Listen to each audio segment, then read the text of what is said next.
Well,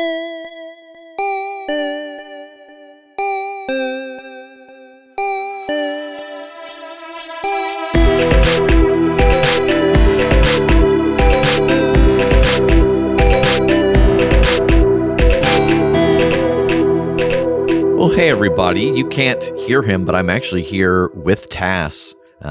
He is doing a all-day stream on our Twitch channel. And I thought, you know what? I forgot to record an intro yesterday, so I should do it now. We've got a good little chunk of people in our chat right now. So, chat, if you got anything you'd like to shout out, if you can get it to me before I turn this off. No, well, we'll see if we can work some things in. Before we get into today's episode, I want to take the opportunity to thank all of the patrons who joined us in the month of June.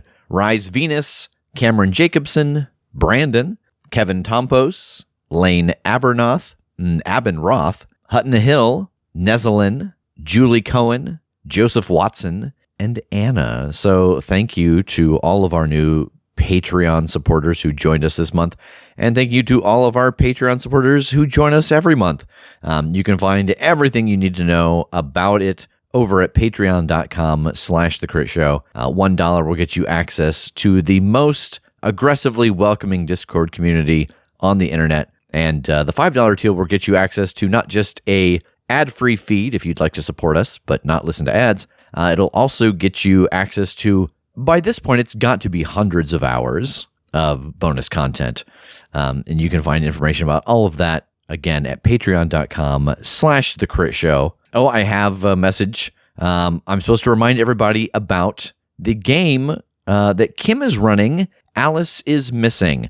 It is a very cool game. You can find tickets for it right now over at thecritshowpodcast.com/play-with-us. All right. I made this one short, so they didn't get a whole lot of time. It is on July 19th at 8 p.m. Eastern. That is Kim's game of Alice is Missing. It's a very cool game, and I know she has some very fun ideas on how she's going to run it. So, again, you can find that over at our website. Boy, anything else? I hope you're enjoying your summer months. We have been enjoying our little hiatus. We are very excited for the beginning of Season 5. We actually start recording it in just a few days if you're listening to this on the day that it comes out. But until then, I hope that you enjoy part 2 of Further Investigation. And our Twitch chat wants all of our listeners to know that they love you. Enjoy the episode. You are all sitting around a campfire in the presence of Almara Delison, who has just let you know that there was a murder committed in town last night and that she needs your help. How is this murder connected to you and the circus? I'm not entirely clear on that. I have not been briefed on all of the details. That's something that you would have to take up with the good sheriff of this little town. I have been told that the circumstances implicate people from my circus, which is something I find very hard to accept. I would like to contract you all to represent the Umbra Carnival and determine who's really responsible and preserve our reputation. Well, we know an acrobat that it sure wasn't. She has a rock-solid alibi. She kind of flashes you a smirk, and she says, "That's wonderful, and it's not me that you have to convince. As far as I'm concerned, I'm certain that the people of my circus are innocent, but it'll be the sheriff and these townsfolk that you'll have to prove it to." Yeah, sense motive. Yeah. Okay. Roll it. 18. As far as you can tell, she's being straight with you. She seems kind of frustrated that this is happening, and she really doesn't seem to know much about it, which, if she had done it, or, if she knew who had, then her saying that would read, but, she genuinely doesn't seem to know details that the sheriff hasn't given her. To ask a frank question, you seem pretty inclined that it definitely wasn't any of your crew, but is that more of a hope, or is that pretty solid guess? A hope is just a guess with wings. That is what they say. I've heard that. We've all heard that. Obviously, I can't account for the whereabouts of everybody at my carnival all of the time, but there is a reputation that comes along with working for a traveling circus, and people lean into it. So it is not uncommon for people to try and pin nefarious goings-on on my crewmates. Well, as hard as it is for you to imagine that it would be somebody from the circus, I can imagine how the townspeople might feel the same way about the people that they live with, especially in such a small community. So maybe it's easier for them to imagine somebody outside their circle did this, but you're right, we need more information. Well, if you are agreeing to take the job, I can offer you 600 gold pieces. Yeah, I'm in.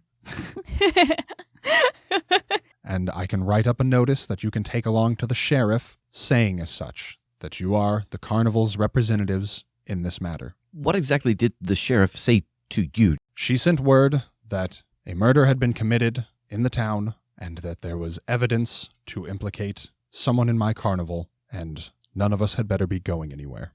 And have any members of your company been questioned about this murder? Not yet. I sent word for you all as soon as I received it myself. So you also understand that that means we're going to have to do the same, right? I mean, just so that we can get alibis, we can understand who is where, doing what. We need access to this place. You'll have access to the vast majority of the carnival grounds, the only exceptions being places where your safety would be compromised or places where our crew is not comfortable with you passing by. But I assure you that that will only come down to pre-established matters and not any new grievances anyone has. If anyone is suddenly reluctant to let you anywhere, I will allow you there despite that. I kind of look around at the other three with a shrug. I will point out that if it was someone and they did something premeditated, I imagine it would be someone who would have that protection of knowing that you would not allow people into certain locations where they might hide themselves or things. She takes kind of a deep breath and lets it out as a shrug, and she says, "With due respect, I don't know any of you particularly well, and the crew of my carnival are like my family. So these circumstances could change along the way, but I'm not inclined to start making you promises that will discomfort my family before we even know what's going on." Ah, yes, of course. So the idea that if we need to get somewhere is a conversation, an ebb and a flow. Sure. As long as we all have the same understanding that we're just trying to find out the truth, we'll cross those bridges when we come to them. I have to admit, I am pretty curious to know what happened. Yes, it is highly unusual that the sheriff would contact you to say that there was a murder and it implicates someone in your circus, but not request to speak to that someone in your circus.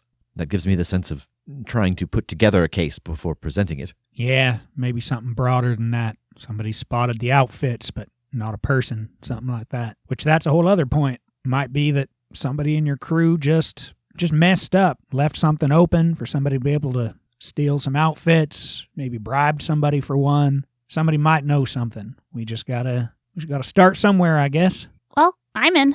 Yes.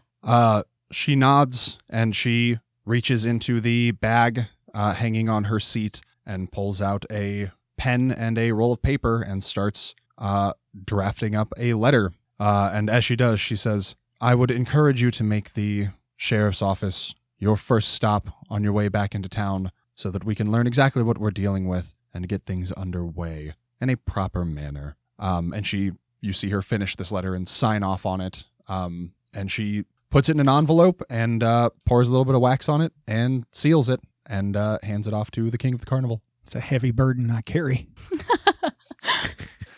Just take comfort in knowing that you're king in appearances only. Oh, I know. This is a puppet government. It's a big target. All right. I'll give an awkward little bow to her because I don't know how this works. And turn to go. Yeah, she waves you off as you head back across the carnival grounds and down towards the town proper. So are you headed directly to the sheriff's office? Yeah, I think so. You all head into Ilsurian. And again, it is a little, very rural community. The town center is not much. This is a riverside community. So there is some action near their little docks. It seems like maybe some trade passes through here. That's how they make some of their business. Otherwise, farming and hunting and gathering is kind of how they make community. But it is nothing compared to the sprawling Magnamar that you are all used to. But you are able to make your way pretty quickly to the town jail, which is just sort of at the center of town at the crossroads. And as you head inside, there are a few people in there dressed in kind of guards outfits, not like the ones you saw at the carnival, but a similar kit among all of them. And there is a woman sitting behind a desk kind of in the back. She looks fairly stocky. She's got actually kind of bright orange hair that is cut into sort of like a no-nonsense bob. And she seems to be kind of furiously writing something at her desk. And as you head in, one of the other, what looks like a deputy or something, kind of steps up and says, can I help you folks? I will set the letter down in front of them and then step aside for somebody else. Yeah, this gentleman takes the letter and looks at the front of it and sees that it is addressed to Sheriff Feldane, and looks at the back and sees that it is sealed, and says, hey, Sheriff, looks like we got some folks that are here to see you. And the woman at the desk, without looking up from what she's writing, just gestures for you guys to come back in her direction. And this deputy hands the letter back to Quinn, and he steps out of the way now. We'll take it back. You are unimpeded by the rest of them as you head back, and you approach her desk. There are 2 chairs in front of it, and she does not look up. She continues writing for a few more seconds after you all get there and stop. But ultimately, she seems to sign her name off on something and kind of shuffle it under some other papers, and then heaves a big sigh as she looks up at all of you. Can I take a brief glance at it, like across the table before she shuffles it away, just to see what it is? Yeah, make a perception check. Okay. 12. I mean, it looks like kind of a standard report. It looks like she's drawing up a report. I think you get the impression that it is about whatever happened, whatever this crime was, or this murder was specifically, but I don't think you're able to really make out any useful details. Okay. So she looks up and she just kind of looks around at all of you, and says, can I help you?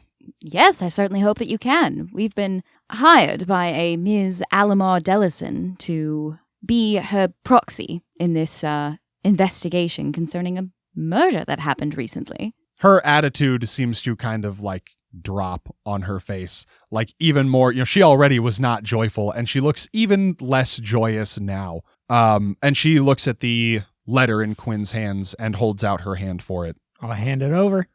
She looks at the front, sees that it's addressed to her, and she pops the seal, and you see her eyes dart back and forth as she reads it over. And then she sets it back down, and she says, okay, well, I suppose that's fine. She's allowed to designate third-party investigators on her behalf.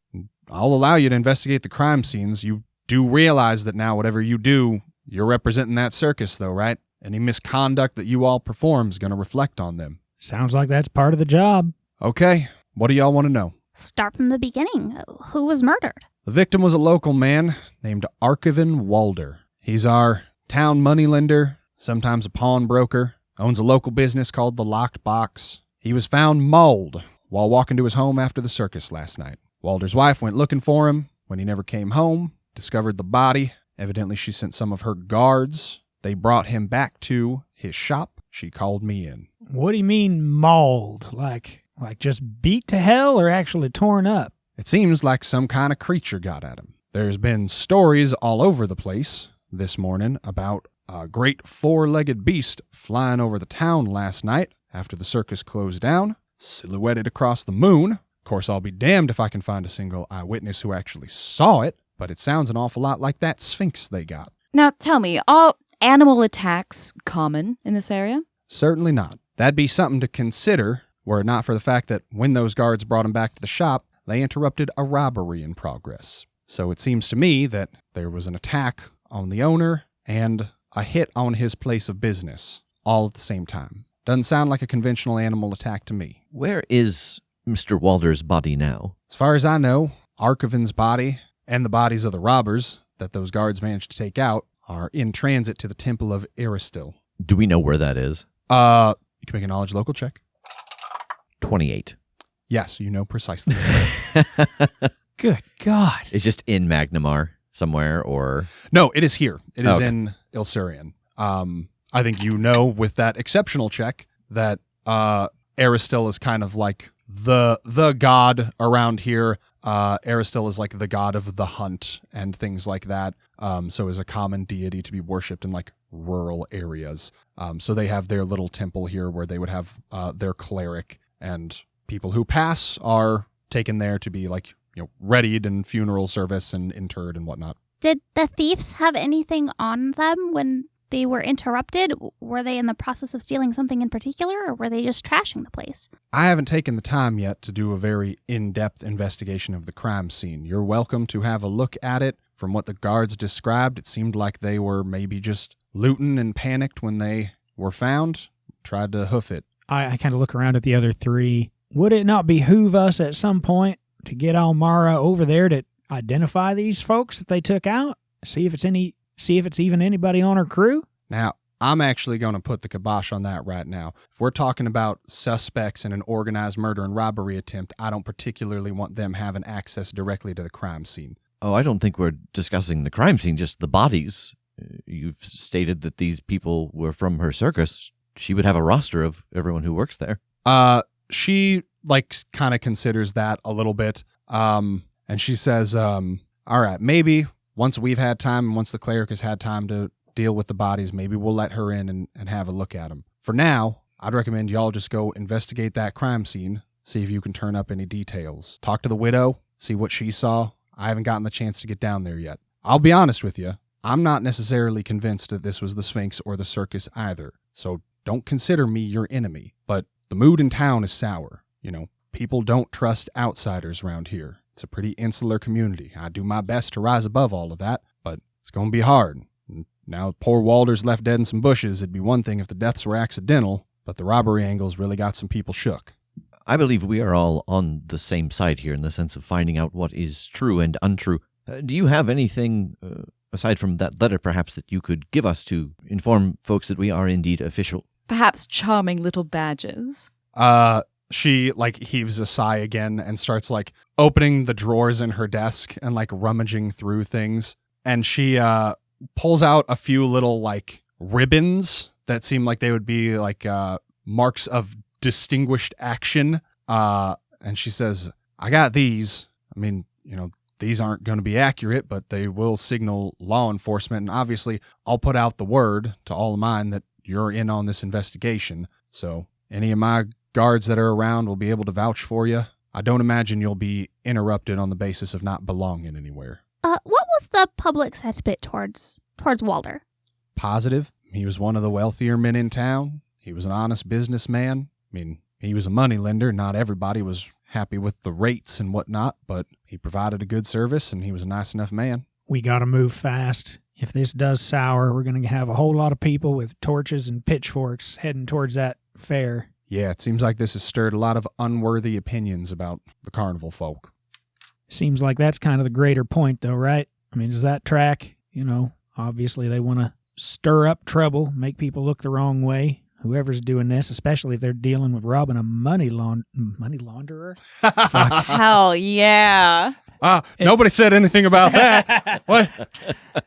Especially if they're dealing with a money lender. They want to point fingers in every direction except for at themselves. So, hey, I feel pretty good about that theory. Yeah, I mean, we definitely have a few people we have to talk to. I'm really curious about seeing who these robbers were. I mean, if Almara is confident that it's not somebody from the circus, but they're also not members of this town, then they're outsiders of both groups. So I wonder who that could be. Well, she's right. I mean, tracks is only good if they're fresh. I can have one of my constables show you to where the body was found and show you to the locked box. Let you look around. That would be excellent. She kind of snaps her fingers, and the one that originally accosted you when you walked in heads over, and she lets him know that you are in his charge and to lead you to where the body was found. What's your name, Bubba? Gary. It's Bubba. It's Bubba. How'd you know that? Bubba is my name now. Hey, Mac, which way to Rosebud? How'd you know my name? I guessed. Don't you guess your way to Rosebud? All right, Gary, let's go. No, it's Bubba now. I've changed my mind. His name is Bubba. All right, Bub, let's go. All right. Celestine, we should report back to the master of the circus, perhaps, and meet up with the two of you in just a little bit. Yeah, sure, man, whatever. Splitting the Sure. party this early. Yeah, we've got some we've got the 2 lowest hit points, so I think it makes sense. All right, so Rayner and Celestine break off and head back towards the carnival grounds. No. We start to break off, and I start leading her towards where the bodies are being taken, because I think as I pull her away, if anything's going to be derailed here, it's going to be those bodies being tampered with before we get to them. I think we should head to the bodies. Oh, okay. You think somebody's going to try to cover their tracks? Yes, that would be my first guess, is that if someone did do this and we have people who could identify them as people from town or from the circus, the first thing they may do is cremate the bodies.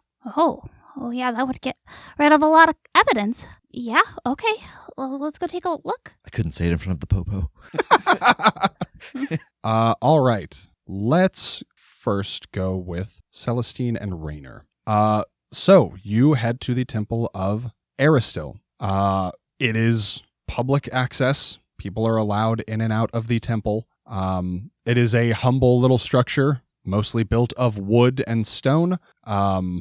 And when you head in, it is basically empty here in like the main congregation chamber. Hello? After a moment, you see a woman step out from one of the back rooms. She is wearing a cleric's garb with the symbol of Aristil on it. And she says, can I help you? Hello. How are you today? Not spectacular. There has been a tragedy in town. Are you... Yes, we know about that. That's why we're here, actually. And I pull out the ribbon that the sheriff gave us. We are here to investigate the bodies. Oh, okay. And you've been sent by the sheriff? We've been given free rein to investigate on behalf of the circus. Make a bluff check. It's not a lie, but like there is some detail being concealed here, right? Like the sheriff encouraged you to go check out the crime scene and you purposely hid what you were about to do and then come here. Oh, okay. So I think like make a bluff to kind of, play off how certainly you're supposed to be here or allowed to be here. 18. Yeah, okay. You're very confident in your words here. You play it off well. And she accepts it completely. And she says, very well. Well, my name is Sister Woodmere. You are? My name is Rayner Faraday. Celestine. Nice to meet you. I wish it was under better circumstances. Come, this way. And she turns and starts to head back into that back room from which she emerged. Follow her. Yeah. All right. As you enter, this is just a cobblestone room.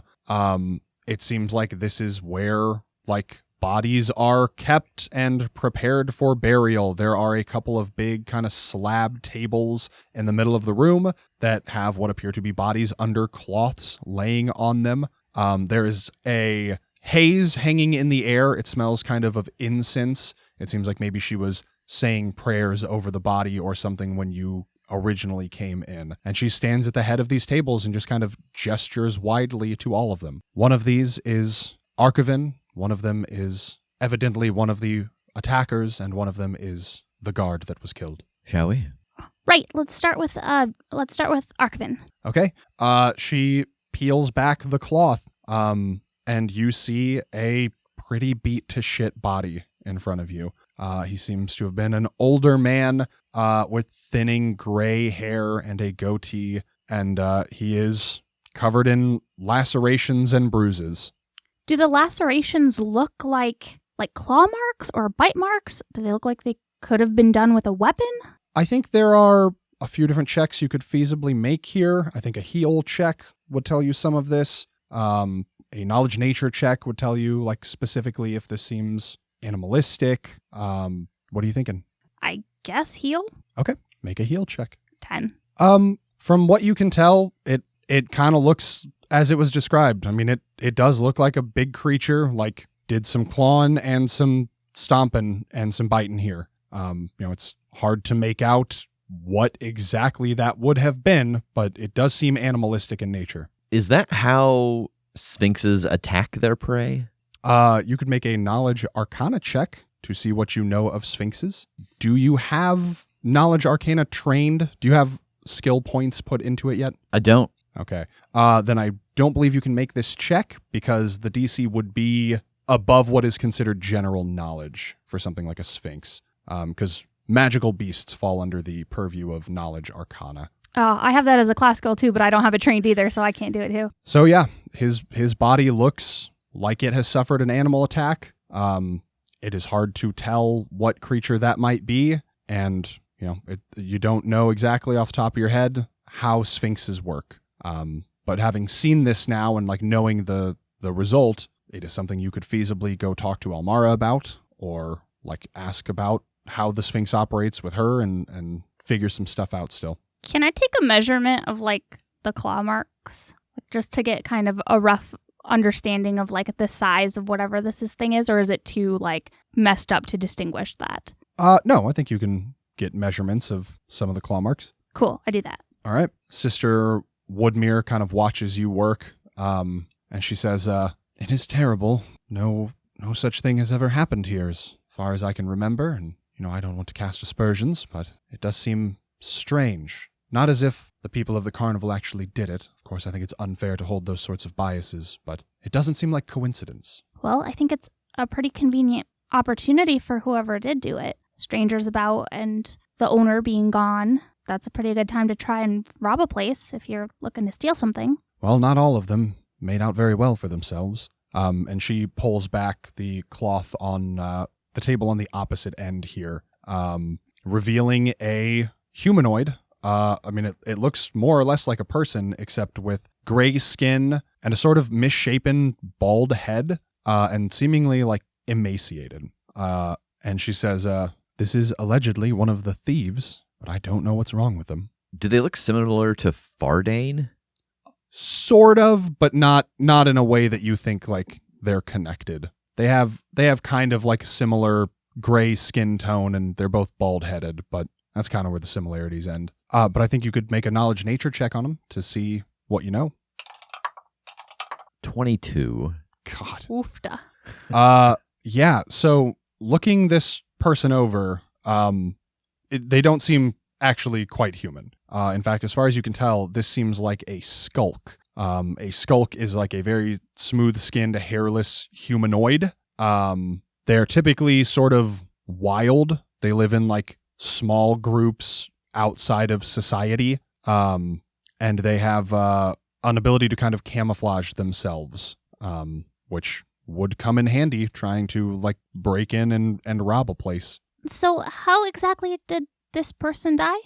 They seem to have died embattled with the guard. And she pulls back that third cloth, revealing the guard, who looks human and middle-aged, and a little bit the worse for wear. And she says, although from what I've been able to ascertain about his condition, it doesn't seem like all of his wounds could have been inflicted by this one alone. I believe they said that at least one got away. So he's attacked on the street, and they send his guards to protect him. Where was the thief killed? In his store or at his body? In the store. So from what she has told you and from what the sheriff has told you, the wife very early this morning or very late last night found his body, called for the guards. One of them stayed behind to guard the shop.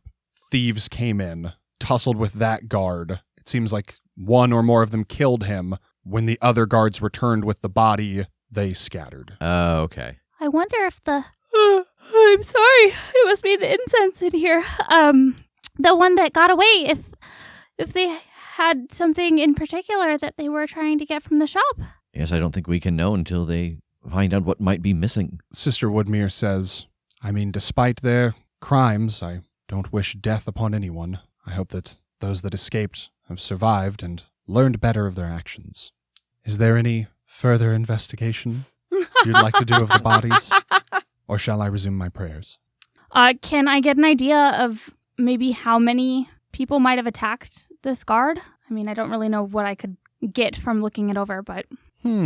That's a good one. I think this might just be a straight-up perception check. I think you could both roll perception looking over this guard. 21. Also 21. Neat. Blackjack. I think from examining, like, the wounds and kind of the angles of entry and, like, the differences between them, like, as if from different weapons, you both get the impression that it looks like he was sicked upon by probably 4 people. What do the wounds look like? Are they like dagger-sized, swords, the gnashing of teeth? Sphinxes. Sphinx-sized. No, they look like small blades. Like an assortment of maybe daggers and short swords. And then what about on the gray-skinned fellow, the skulk? Looks like one decisive sword strike to the heart. Sister Woodmere gingerly draws the cloths back up over their faces, and says, well, do let me know if there's anything else I can do for you all, or help out in any way. I intend to see to all these bodies just the same. It is not our duty in the mortal world to judge their souls. Can I see if she's being truthful? Yeah, roll sense motive. 29. She seems like she's being totally honest. You know, she seems like pretty upset by this turn of events. So, I mean, it seems like she's kind of holding back some emotion for the sake of, like, being professional and, you know, wise and, like, a counselor. But nothing she has said has rung untrue in any way. Yes, thank you very much for your time. She gives you a nod as she starts swinging her censer around, dispersing incense throughout the room and saying her prayers as you make your exit and head toward the locked box. Yeah. Okay. Meanwhile, with Tom and Quinn, the constable leads you to a spot along the path that you know would lead from the carnival grounds back to Archivan's home, where they found the body. And he just kind of puts his hands on his hips and gestures at the ground. You can see some disruption here where either the crime happened or they recovered the body or whatever. And he just says, well, have at it. We've looked it over, and I mean, we've told you what we figure, so. I am not even listening to him. I'm down looking through the grass. I'm like looking for tracks that might match a sphinx or any other animal. I'm just trying to see what was actually here on the ground. Okay. Roll survival. Okay. 15. Yeah, you see clawed tracks. It looks like a big old creature. And weirdly, there's not an indication of where the creature came from or where it went. They just sort of start out of nowhere as if like something just descended on this spot. Well, shit. Yeah, I'm just kind of looking up in the air. I'm looking around towards like, are there trees that are close? Like I know what I know at this point. I'm just still kind of glancing around trying to put it together and just theorize. But yeah.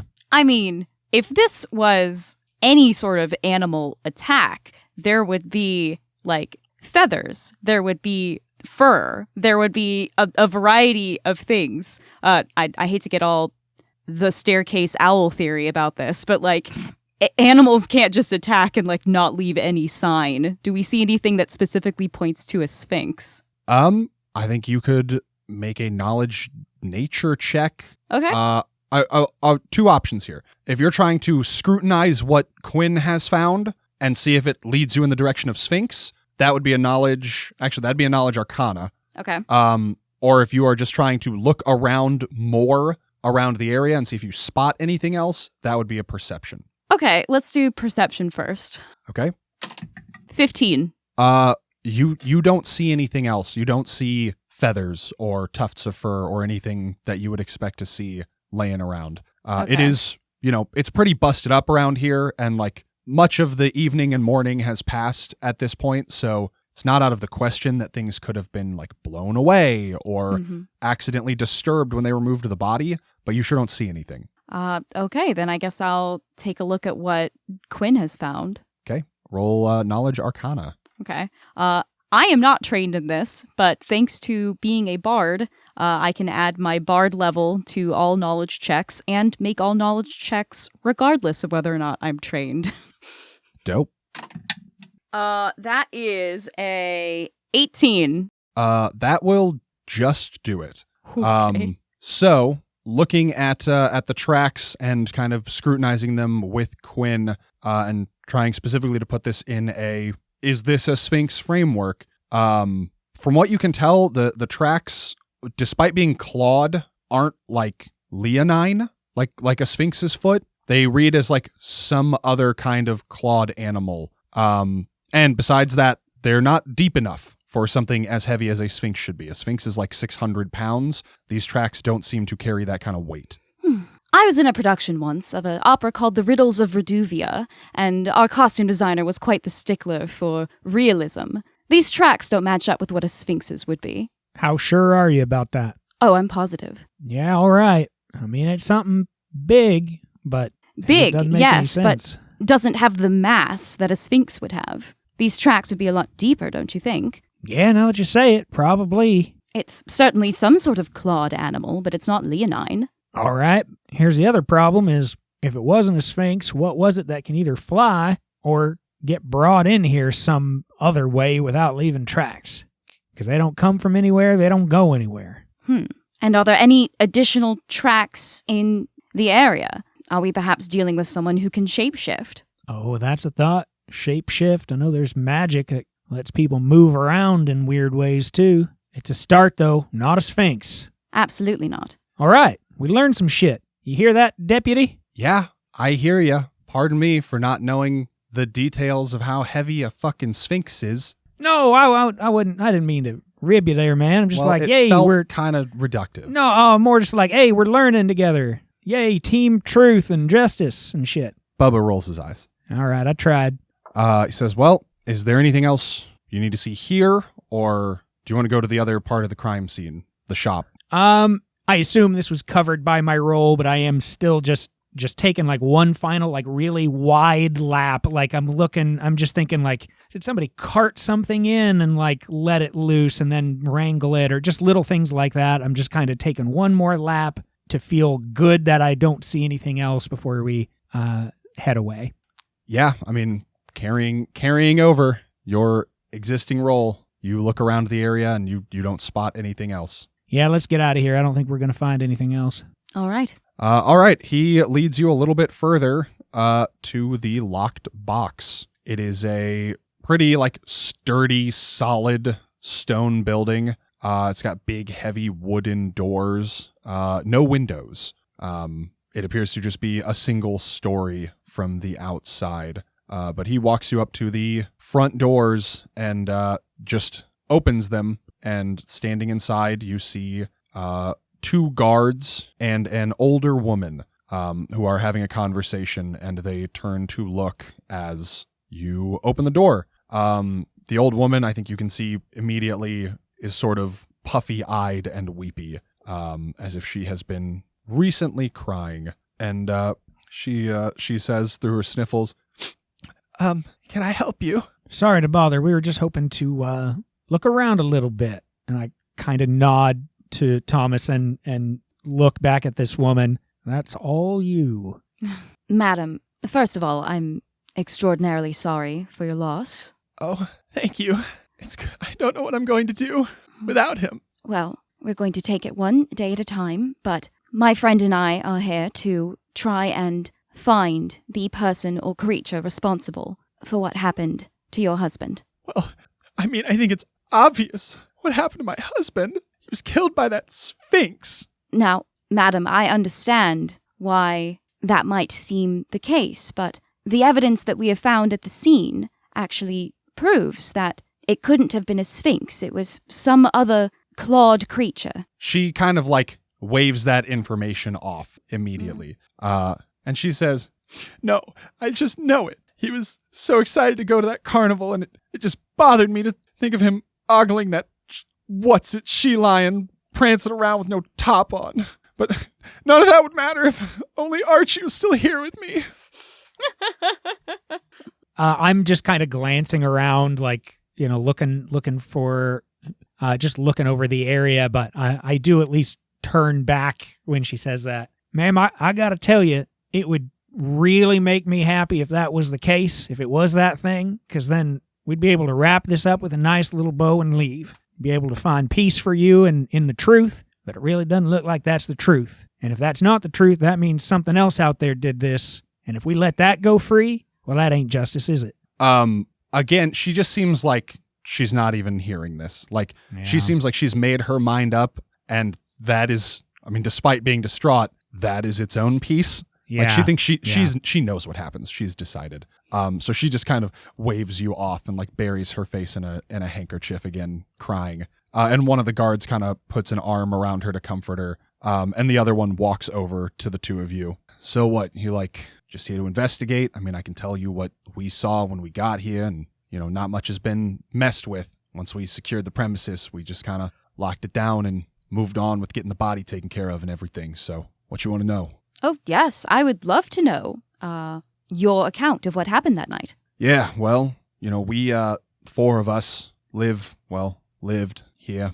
We were sort of on, 24-hour guard duty. We were allowed to sleep and everything. I mean, the building's pretty secure just as is. But we were all asleep when the alarm was raised by Agnes here, and she told us that she had found Archivin's body and asked us to go get it and see if we could find who'd done it or anything. And 3 of us took off. We left one guy behind just in case. And in hindsight, I guess the just in case was correct, but the one guy wasn't enough. When we came back, he was dead. One of these robbers was dead, and there were 3 more of them just ransacking the joint. We managed to scare them off. They kind of scattered. As far as I know, we saw one of them book it. We don't know what happened to the other 2. We locked down the building, and we've just been holding down the fort ever since. As he starts this, I'm starting to hear a lot of kind of just what I expected to hear. Can I be watching the widow and just try to get a read off of her like dismissing us and like, I just want to try to gauge her state and see how legit this seems. Sure. This sounds like a sense motive. Okay. Oh, 8. Yeah, I mean, it seems like almost a little put on. Like I don't know how many times how many times Quinn has dealt with old women grieving their dead husbands, but yeah, probably not much. In Quinn's professional opinion, like this seems like you're overdoing it a little bit. Maybe just cool it. All right. Okay. Yeah, and then otherwise I'm still just kind of looking around to see if there's any little things they might have missed. Would it be possible for me to try to sense motive with this guard just to make sure that he isn't obscuring any information? Sure. 4. Oh, Seems legit to me. Yeah, I mean, he's kind of fidgety, and I think it's unclear to you whether that's like a trait of not being totally honest or just a trait of like still being in a high stress, like on the tail end of a high stress situation. So I think he's a little bit hard for you to get a read on here. Quinn, as you start looking around this room, this main room right inside the front doors is like a big old showroom. There are glass display cases along the walls. Some of them are broken. There are a couple of cases kind of in the middle of the room, like on pedestals, or like a kitchen island with a glass case on it. Also somewhat broken. As you just kind of briefly look around, you can see that the cases have just kind of a mix of valuables, like weird tools and weapons that look like they're of exceptional quality, and jewelry and like fine china and antiques and artwork. They had explained that it's like a pawn shop, and he seemed to kind of collect and display some of the fancier shit here. And then on top of one of those display cases, there is a set of merchant's scales. I don't think you need to roll for anything. It doesn't seem like anything's really concealed here. You can very much see the state of this place. Some of this glass has been swept up.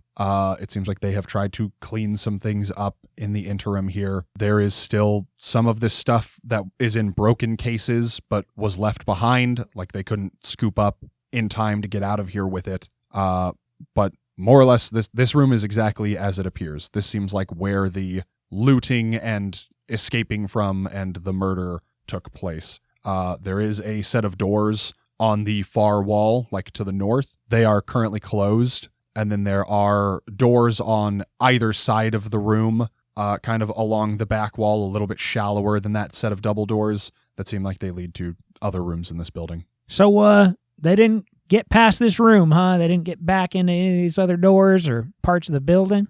No, it doesn't look like they bothered to like go into our sleeping quarters. And he points to the door on like the back left.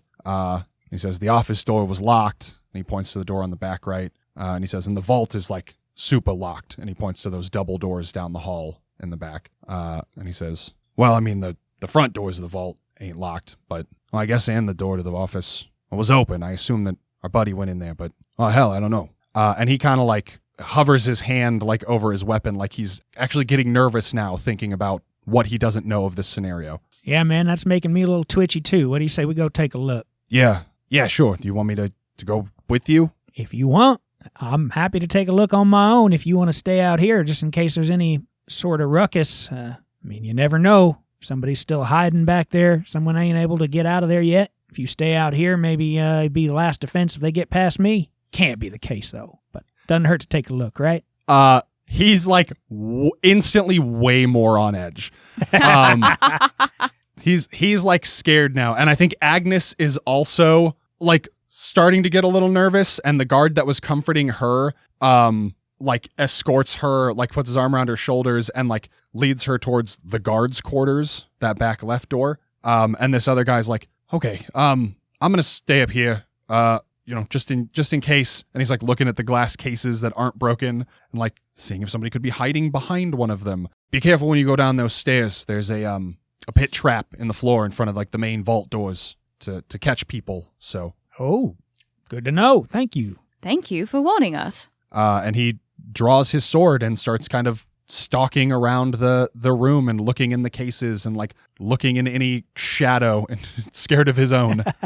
All right. I have this like kind of big triangular leather like sheath type thing on my back, and I loosen one of the straps and pull it down, and my both bow and scythe are in the case, and I'm gonna take the scythe out and put it over my shoulder. My lady, want to go take a look? Let's. And I'll stroll through. Yeah, you walk through these double doors. They are similar to the front doors, big and heavy and wooden. But as he said, these are not locked. And you head down the stairs. It is a similarly kind of brutal architecture of stone leading down into a sub-level here. There's just this cobblestone staircase. As you get to the bottom of the staircase, there is a hook for a hanging lantern on the wall, and there is a single chair underneath it, as if typically a guard would be posted here specifically. But as he said, they were all asleep, as they were allowed to be at that point. And sure enough, as you get closer, you can see that there is a very fine groove kind of scored in the floor in a rectangular shape in front of another door at the end of the hall, a large metal door that appears to be a vault door. It looks like this groove is probably the aforementioned trap in the floor. Do I get an idea that knowing where that is, I have a way to check this door without tripping it? Do you have disable device? I don't. Do you have knowledge engineering? I don't. But I do have knowledge local, and I'm here. I think you could just make a perception check to see what you know. Oh boy, I'm going to try. 14? I'll say that you don't see a trigger for this out here, so it seems like you can safely navigate this to the vault door. Okay, then I tentatively take a step up to the door. I step back. Nothing happens. You walk on solid floor where you know that this trap is. It does not cave underneath you. There is no telltale click or anything. It seems okay. You are able to approach the vault door. Well, all right. And I want to just test the door and see if somehow it is already like sprung to open. It is not. It seems locked. All right. Well, if somebody sneaked through and got in there, they're either still in there or they got out clean. Yes, and I'll look at the trap at his feet. Do you feel all right? Do you feel all right? You're bleeding a lot. You look down and notice that a bear trap has gotten your whole bottom half. How about that? Whatever Ray fed me at the brewery must have really numbed me up. Doled everything below the waist. Try this. What is it? It's something I've invented called Novocaine.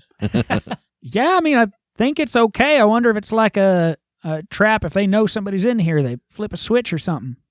Maybe. Can I look at the trap? Yeah? Can I try to deduce how it activates? Do you have disable device? No. Without disable device specifically, I don't think I'm going to have you roll. I don't think there's anything additional to glean here that Quinn hasn't noticed. Okay. And where was this office that the guard talked about? It was up on the main floor, and whereas the guard quarters that the one guard led Agnes to was the back left door, the office was the back right door. Well, I sure got nothing in here. We want to check the office? Yes. All right. I kind of tap the tip of the scythe on the vault door a couple of times. If you're hiding in there, come out so we don't have to fuck around. Hello? Eesh. And I turn around and walk back up. I think if someone's hiding in there, it's more of his problem than ours. Vaults don't typically open from the inside. Yeah, that's true. I want to listen at the door. Make a perception check. Okay. 15? It is an awfully thick door. I think you hear a sound that you're not sure if it's just the settling and movement of the building or if there is something in there. But whatever it is, it's pretty faint. I turn around and look at her again with my teeth gritted. I'm real paranoid, lady. There's something. I don't know if I'm just here in the building or if there's something in there, but God, I want to go in there. Well, is there a way to open it, or did only our Mr. Walder have the access? That's a question for the missus. Head back upstairs. You head back upstairs and into the guards' quarters to speak with Agnes. You see the one guy still kind of paranoidly patrolling around the main area, but inside of the quarters as you open the door, Agnes is sitting there in a chair. She seems to have collected herself some. The other guard is again kind of standing there, patting her on the back, and they both look up as you enter. So good to see that you're in better spirits, madam. She immediately starts crying again. Now, I'm afraid that we're going to need to take a peek inside of your vault. Now, did only your husband have that access, or is that something that you or perhaps the guards would know? Well, there's a key in the desk in the office. I've got the key to the desk. Wonderful. Might I borrow it? Or you're more than welcome to accompany me to the office. She holds back tears and sniffles and waves that idea off. But she reaches in a pocket and pulls out a small ring of keys and holds it up by a particular key and holds it out to you. She can't even bear to look at it. Thank you, madam. She nods, sadly. I will head towards his office. Okay. I'm still just kind of hovering, I came out of the little vault hallway and kind of watched her go and have this talk, and now I'm just kind of going to the other side of that hallway as she goes in towards the office. I don't want to leave this proximity. Okay. All right, Tom, you are able to enter the office. It is nicely decorated. There's a big old polished desk that dominates most of the office. There are hooks for the hanging lamps along the walls. There's a big old framed portrait mounted behind the desk. One of the walls has a big display case filled with plaques and documents and trophies and stuff. Oh, lovely. Looking at the desk, do I see a locked drawer? Yes, there is one drawer that has a keyhole in it. Magnificent. I will try the key. All right. You hear the click of the lock as the desk drawer opens, and inside are what appear to be some accounting books and a much larger key in a similar iron to the vault door downstairs. Quinn, Tom comes back out of the office moments later holding a large iron key. I assume you're going to make me turn it in the lock on top of that trap, ain't you? Oh, yes. I'm not stepping on that for anything. Yeah, that's fair. And I'll take it and stroll down and try to open this vault. Okay. You put the key in the lock and turn, and there is a just echoing metallic click from inside of the door. And as you start to pull the door open, it is shoved open in your direction as a figure starts to bolt out of the vault. And as they cross the threshold of the vault door, you hear a click, and the floor beneath both of you opens, and you tumble into the darkness.